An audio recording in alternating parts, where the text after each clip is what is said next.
પ્રજાનો ટેક્સ અને તંત્રની નોટિસ વચ્ચે અમદાવાદ કોર્પોરેશન કેમ આવ્યું વિવાદમાં? અમદાવાદના અંડરપાસને લઈને શું વિવાદ થયો કે જેને નાગરિકોના બંધારણીય અધિકારો પર સવાલ ઉભા કર્યા? તો ચાલો જાણીએ કે શું છે આ આખો મામલો. નમસ્કાર દર્શક મિત્રો, @thread ગુજરાતમાં આપનું સ્વાગત છે. તો દર્શક મિત્રો, ગુજરાતનું આર્થિક પાટનગર અને કરોડો લોકોની આશા આકાંક્ષાઓનું કેન્દ્ર એવું આપણું સ્માર્ટ સિટી અમદાવાદ નજીક પહોંચે છે ત્યારે અદ્ભુત આહલાદક વાતાવરણની સાથે સાથે એક એવો ભય પણ આ શહેરીજનોના મનમાં ઘર કરી જાય છે, જે સીધો અહીંયાના આધુનિક માળખાકીય વિકાસ એટલે કે ઇન્ફ્રાસ્ટ્રક્ચરની સાથે જોડાયેલો છે.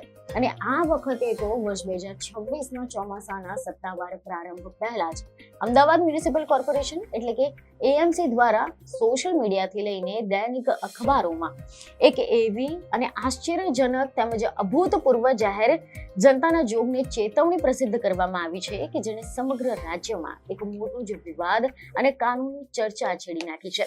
જેથી આજે આપણે પણ અમદાવાદ શહેરના આવા જ એક ચકચારી અને વિવાદાસ્પદ મુદ્દા પર વાત કરવા જઈ રહ્યા છે કે જેને સમગ્ર ગુજરાતમાં ભારે ચર્ચા જગાવી છે.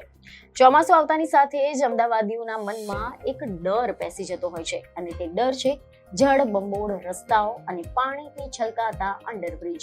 પરંતુ આ વખતે તો અમદાવાદ મ્યુનિસિપલ કોર્પોરેશન એટલે કે એએમસીએ ચોમાસાની શરૂઆત પહેલા જ એક એવો આદેશ બહાર પાડી નાખ્યો છે કે જેને સાંભળીને જનતા પણ ચોંકી ઉઠી છે.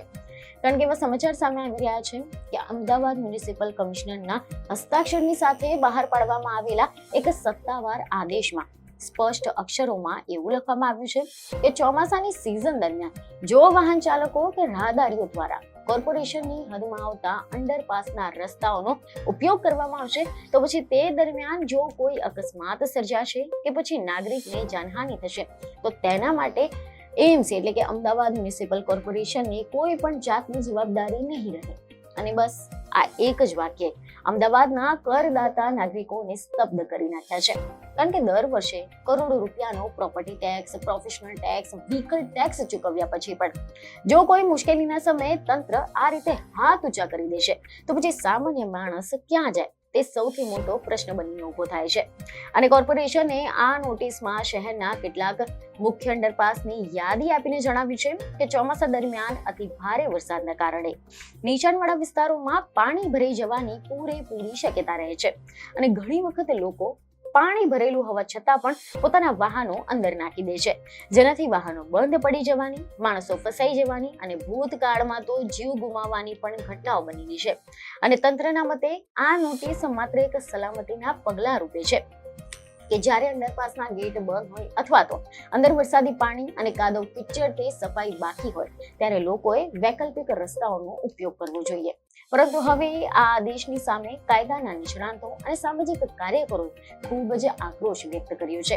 એવા અહેવાલ સામે આવી રહ્યા છે કે આ અંગે કાયદાના નિષ્ણાંતોનું માનવું છે કે ભારતના બંધારણની કલમ 21 મુજબ દરેક નાગરિકને ગૌરવપૂર્ણ જીવન જીવવાનો અને સુરક્ષા મેળવવાનો મૂળભૂત અધિકાર છે. અને જ્યારે કોઈ કોર્પોરેશન જનતાના પૈસે આ બ્રિજ અને અંડરપાસ બનાવે છે ત્યારે તેની જાળવણી અને સુરક્ષાની 100% જવાબદારી જે તે ઓથોરિટીની જ બને છે. ગુજરાત હાઈકોર્ટે આના અગાઉ એક કેસમાં જ્યારે કોર્પોરેશનની જૂની દિવાલ ધસી પડવાથી એક વ્યક્તિનું મોત થયું હતું ત્યારે પણ તંત્રને કડક શબ્દોમાં વળતર ચૂકવવાનો આદેશ કર્યો હતો.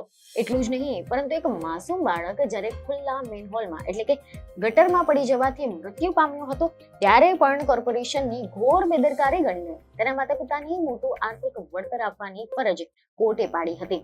અને આથી જ કાયદાની દ્રષ્ટિએ આ અવાસ્તવિક નિયમો કે નોટિસો બહાર પાડીને કોઈ પણ સરકારી તંત્ર પોતાની કાનૂની અને નૈતિક જવાબદારીઓમાંથી છટકી શકે નહીં.